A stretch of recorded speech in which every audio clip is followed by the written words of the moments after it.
दोस्तों आज का हमारा पहला प्रश्न है, सर्वप्रथम मानव ने निम्नलिखित में से किस धातु का उपयोग किया था?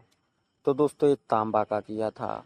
मनुष्य ने सबसे पहले किस धातु का प्रयोग किया था या उपयोग किया था? तो दोस्तों ये तांबा हो जाएगा। और अगर आपसे पूछा जाए कि मनुष्य ने सबसे पहले किस अनाज का उपयोग किया था, तो दोस्तों ये जौ हो जाएगा। सबसे पहले अनाज कौन सा है? तो दोस्तों जौ है। सबसे पहली धातु कौन सी है? तो ये तांबा हो जाएगी। महत्वपूर्ण प्रश्न है, इसको आप लोग याद रखिएगा। अगला प्रश्न है, भारत में पहले साम्राज्य की स्थापना किस शासक के द्वारा की गई थी? तो दोस्तों ये चंद्रगुप्त मौर्य जी के द्वारा की गई थी। जो भारत का सबसे पहला साम्राज्य था, इसकी स्थापना किसके द्वारा की गई? तो दोस्तों ये चंद्रगुप्त मौर्य हो जाएंगे। चलिए आगे देखते हैं। अगला प्रश्न है, राम मंदिर किस राज्य में स्थित है? तो दोस्तों ये उत्तर प्रदेश में है। ये जो राम मंदिर है कहाँ स्थित है, किस राज्य में है? तो ये उत्तर प्रदेश में हो जाएगा। किस शहर में है? तो ये अयोध्या में है। राम मंदिर कहाँ स्थित है, कहाँ बना हुआ है? तो दोस्तों ये अयोध्या उत्तर प्रदेश में हो जाएगा। महत्वपूर्ण प्रश्न है दोस्तों, इसको भी आप लोग याद रखिएगा। चलिए आगे देखते हैं। अगला प्रश्न है, निम्नलिखित में से किस शासक ने शाहरुख नामक चांदी का सिक्का चलाया था? तो दोस्तों ये बाबर ने चलाया था। ये जो शाहरुख नाम का सिक्का था चांदी का, ये किसके द्वारा चलाया गया था? तो दोस्तों ये मुगल शासक बाबर हो जाएगा। अगर आपसे पूछा जाए कि भारत में मुगल वंश की स्थापना किसके द्वारा की गई थी, तो दोस्तों वो भी बाबर के द्वारा ही की गई थी। महत्वपूर्ण प्रश्न है दोस्तों, इसको भी आप लोग याद रखिएगा।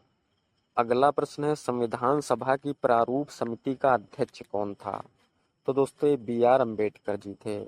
महत्वपूर्ण प्रश्न है दोस्तों, मोस्ट इम्पोर्टेंट है, बहुत बार आपसे परीक्षाओं में पूछा जाता है, इसको आप लोग जरूर याद रखिएगा। संविधान सभा की जो प्रारूप समिति थी, इसका अध्यक्ष कौन था? तो दोस्तों ये बी.आर. अम्बेडकर जी हो जाएंगे।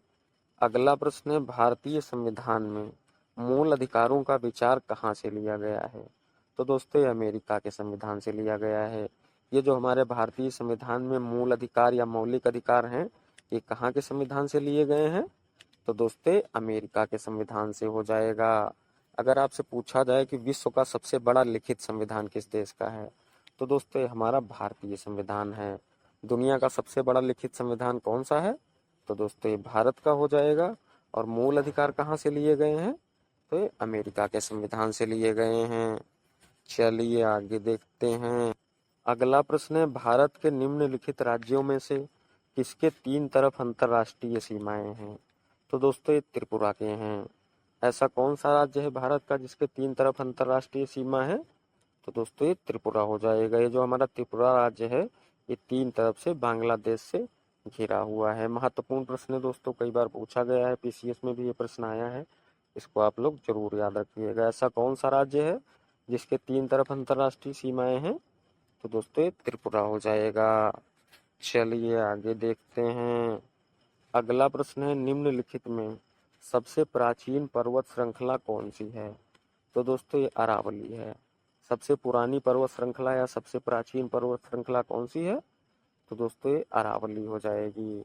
ये भी मोस्ट इम्पोर्टेंट प्रश्न है, बहुत बार आपसे पूछा जाता है, इसको भी आप लोग याद रखिएगा। सबसे प्राचीन पर्वत श्रृंखला या पर्वतमाला कौन सी है?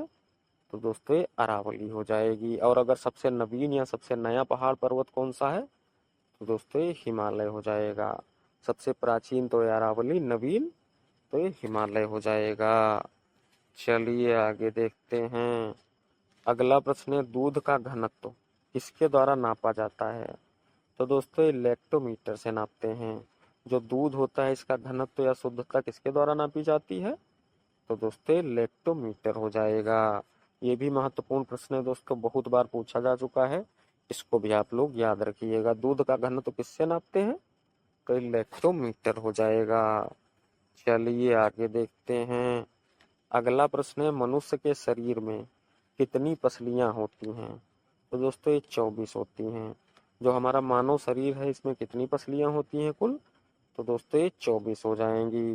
कई बार ये प्रश्न भी आपसे पूछा जा चुका है, इसको भी आप लोग याद रखिएगा। मनुष्य में कितनी पसलियां होती हैं? तो दोस्तों ये 24 हो जाएंगी। अगला प्रश्न है, किस अनुच्छेद के तहत राष्ट्रपति को आपातकाल की घोषणा करने का अधिकार है?